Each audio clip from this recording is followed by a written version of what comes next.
Story শুরু হয় the king of পাইরেটসের execution দেখিয়ে, যেখানে সে মারা যাওয়ার আগে সবাইকে বলে যায়, আমি আমার সকল ধন সম্পদ সমুদ্রের এক জায়গায় লুকিয়ে রেখেছি, যদি পারো তাহলে খুঁজে নাও।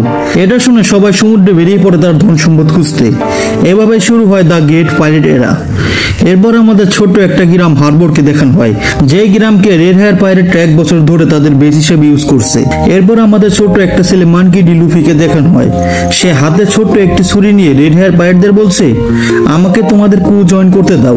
এটা শুনে রেড হেয়ার পাইরেটদের ক্যাপ্টেন শ্যাঙ্কস তার মজা নিতে বলে, তুমি অনেক ছোট আর ভীতু, তোমাকে কখনো আমি আমার ক্রুতে নিব না। লুফি নিজেকে সাহসী প্রমাণ করার জন্য চোখের নিচে ছুরি দিয়ে নিজেকে আঘাত করে। এটা দেখে সবাই অবাক হয়ে যায় আর দ্রুত লুফি কাটা জায়গায় সেলাই করে দেয়। এই সিনটা এখানে শেষ হয়। এরপরে আমাদের একটি বারের সিন দেখানো হয়, যেখানে রেড হেয়ার পাইরেটরা ডিং করছে। লুফি এখনো শ্যাঙ্কসের কাছে জিদ করছে তার ক্রুতে জয়েন করার জন্য। শ্যাঙ্কস আবারও লুফির মজা নিতে বলে, তুমি তো এখন সাঁতারই কাটতে পারো না, তুমি যদি পানিতে পড়ে যাও তাহলে কিভাবে বেঁচে ফিরবে? আর তুমি অনেক উইক, তুমি কোনোভাবে একজন পাইরেট হতে পারবে না। এই কথা শুনে লুফি বলে, আমি উইক না, আমি অনেক পাওয়ারফুল, আমার 5 পিস্তলের মতন শক্তিশালী। এই কথা শুনে শ্যাঙ্কসের ক্রু মেম্বাররা লুফিকে বলে, লুফি একটু শান্ত হও। আর একজন বলে, পাইরেট হলে ফ্রিডম পাওয়া যায়। অন্য আরেকজন বলে, বস চলুন এবার লুফিকে আমাদের ক্রুতে নিয়ে নিই।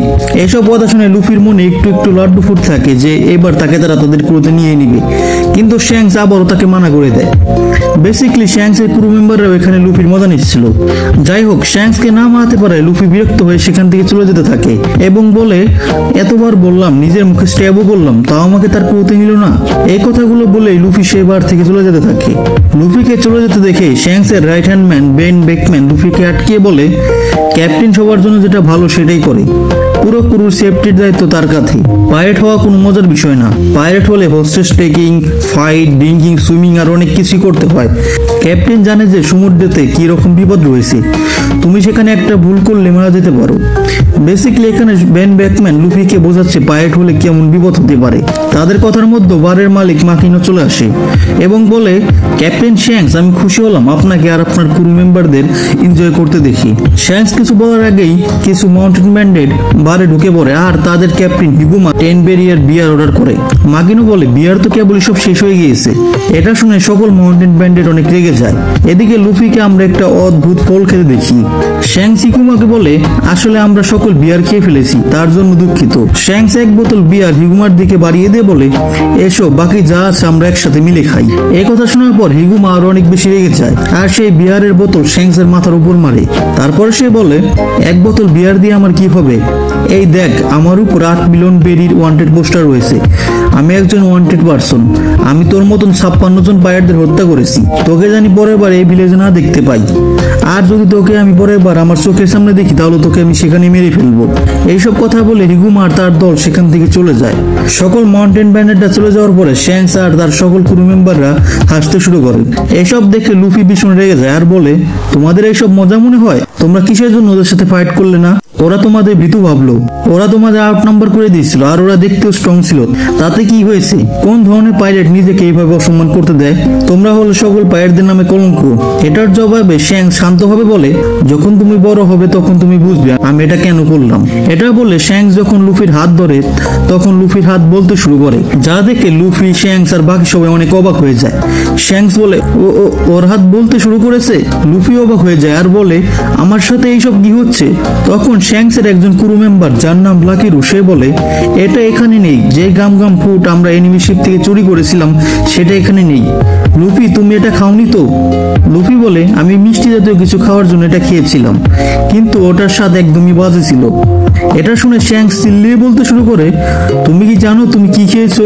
ওটা ছিল গাম ফুড, ওটা হলো ডেভিলদের ফল, এটা সমুদ্রের একটা টেসার, তুমি যদি ওই ফল খেয়ে থাকো তাহলে তোমার পুরো শরীর রাবার হয়ে যাবে আর তুমি কোনোদিনও সাঁতার কাটতে পারবে না। লুফি তখন চিৎকার করে বলে, কি? শ্যাঙ্কস রেগে গিয়ে বলে, ইউ ইডিয়েট। এই সিনটা এখানেই শেষ হয়। এখন আমি তোমাদের বলে দিই এই ডেভিল ফুড আসলে কি। ওয়ান পিস ভার্সে এক ধরনের বিশেষ রকমের ফল পাওয়া যায়, যে ফলগুলো খেলে তুমি যে কোনো ধরনের পাওয়ার পেতে পারো।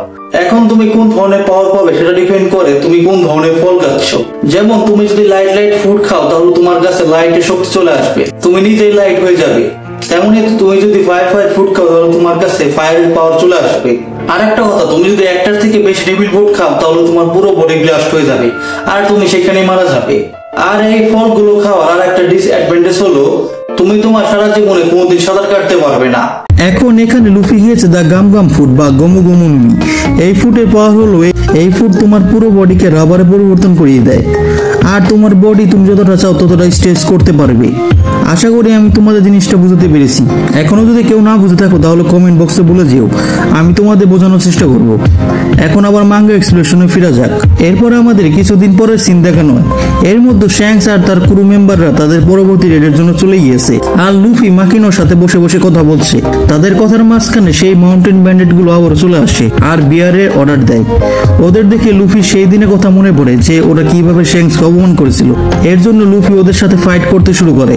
এখানে লুফি ডেভিড ফুড খেয়ে নিজেকে খুব বেশি পাওয়ারফুল ভেবেছিল, তাই লুফি ওদের সাথে ফাইট করতে শুরু করে। কিন্তু আমরা দেখি লুফি তো নিজের পাওয়ার কন্ট্রোলই করতে পারে না। এর জন্য সে অনেক মার খায় তাদের কাছ থেকে। তাদের এত মারার ফলে লুফির একটা আঘাতও লাগে না, কারণ লুফির পুরো বডি তো রাবারই হয়ে গিয়েছে। এইসব দেখে হিগুমা বলে, ও কি, ওকে আমরা এত মারছি তা ওর কিছু হচ্ছে না, চলো ওকে আমরা ব্ল্যাক মার্কেটে বেচে দেই। এসব বলে তারা সবাই আবার লুফিকে মারতে শুরু করে। তখনই সেই জায়গায় শ্যাঙ্কস চলে আসে। শ্যাঙ্কসকে দেখে মাকিনো বলে, ক্যাপ্টেন শ্যাঙ্কস আপনি ফিরে এসেছেন। এরপরে হিগুমা বলে, তোরা এখনো এখানে আছিস? তোদের না আমি বলেছিলাম পরের বার জানি তোদের আমার চোখের সামনে না দেখি। এখন এই ছেলের সাথে তোরা মরবি। এটা বলে একটা মাউন্টেন ব্যান্ডেট শ্যাঙ্কস এর মাথার উপর বন্দুক ধরে। শ্যাঙ্কস সেই মাউন্টেন ব্যান্ডেটকে বলে, তুমি তোমার জীবন বাজি রেখেছো এই বন্দুক আমার মাথার উপর ধরে। সেই মাউন্টেন ব্যান্ডেটটা বলে, তুই এইসব কি বলছিস? ওর কথা শেষ হওয়ার আগে লাকিরু তার মাথায় গুলি করে দেয়, আর সে ওখানে মারা যায়। লিটারালি তোমরা দেখতে পারছো লাকিরু কতটা ফাস্ট। সে ওখানে ছিল আর এক মুহূর্তে সে শ্যাঙ্কসের কাছে চলে এসেছে। এরপর ব্যান ব্যাকম্যান বাকি সব মাউন্টেন ব্যান্ডেটদের একাই মেরে ফেলে, শুধু হিগুমাই বেঁচে থাকে। আর সে তার সকল সাথীদের এইভাবে মারা যেতে দেখে সে ওখানে একটা গ্যাস বোম মারে আর লুফিকে নিয়ে সেখান থেকে পালিয়ে যায়। এই সিনটা এখানে শেষ হয়। এরপর আমরা হিগুমা আর লুফিকে দেখতে পাই, যারা বর্তমানে সমুদ্রের মাঝখানে একটা ছোট বোট নিয়ে আসে। তারপরে হিগুমা লুফিকে লাথি মেরে পানিতে ফেলে দেয় তাকে মেরে ফেলার জন্য, আর লুফির উপরে হাসতে শুরু করে। তখনই হঠাৎ করে সেখানে একটা বিশাল বড় মনস্টার চলে আসে। ওয়ান পিসে এই ধরনের মনস্টারদের সি কিং বলা হয়। এই সি কিংটি নিমিশে হিগুমাকে গিলে ফেলে। এরপর লুফিকে খেতে আসলে সেখানে শ্যাঙ্কস চলে আসে আর লুফিকে বাঁচিয়ে নেয়। তাকে বাঁচাতে গিয়ে শ্যাঙ্কস নিজের বাম হাত হারিয়ে ফেলে, যেটা দেখে লুফি অনেক কান্না করতে শুরু করে। এরপর নেটর বলে, লুফি তখনই বুঝে যায় যে কিসের জন্য শ্যাঙ্কস তাকে তার ক্রুতে নিচ্ছিল না। সমুদ্র অনেক ভয়ঙ্কর আর সে অতটাও স্ট্রং না। আর সেই দিন লুফি এটাও বুঝে যায় যে শ্যাঙ্কস কতটা ভালো মনের মানুষ, এবং সে তখন নিজেকে নিজে প্রমিস করে, আমি বড় হয়ে শ্যাঙ্কসের মতো হব। এরপরে কিছুদিন কেটে যায় আর শ্যাঙ্কস রেডি হতে থাকে একবারের জন্য সেই গ্রাম থেকে চলে যাওয়ার জন্য। তখনই শ্যাঙ্কসের একজন ক্রু মেম্বার লুফিকে বলে, তুমি আমাদের সাথে আসবে না? লুফি বলে, না, আমি সিদ্ধান্ত নিয়েছি আমি নিজেই পাইরেট হব। এটা শুনে শ্যাঙ্কস আবারও লুফির মজা নিতে নিতে বলে, তুমি কখনো একজন পাইরেট হতে পারবে না। এটা শুনে লুফি বলে, না, আমি হবই। একদিন আমার কাছেও আমার নিজের শিপ থাকবে আর তোমাদের থেকে ভালো ক্রু থাকবে। এরপরে আমি খুঁজবো ওয়ার্ল্ডের বিগেস্ট ট্রেজার, তারপরে আমি হব দ্য কিং অফ পাইরেটস।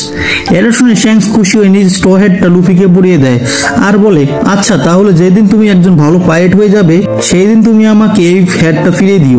এটা শুনে লুফি খুশি হয়ে শ্যাঙ্কসকে বলে, আচ্ছা আমি তাই করবো। এরপর শ্যাঙ্কস আর তার ক্রু মেম্বার একবারের জন্য সেখান থেকে চলে যায়। আর নেটর আবার বলতে শুরু করে, এর থেকে 10 বছর পরে শুরু হয় লুফি অ্যাডভেঞ্চার। 10 বছর পরে আজকে লুফি 17 বছর হয়ে গিয়েছে, আর সে ছোট্ট একটা বোর্ড নিয়ে সেট সেল করছে পাইরেট হওয়ার জন্য। কিন্তু সেই সিকিংটা আবার লুফির উপর অ্যাটাক করে, আর এবার লুফি ভয় না পেয়ে নিজের একটা গাম গাম পিস্তল ইউজ করে সেই সিকিংটাকে হারিয়ে দেয়। আর এভাবে শুরু হয় লুফির অ্যাডভেঞ্চার।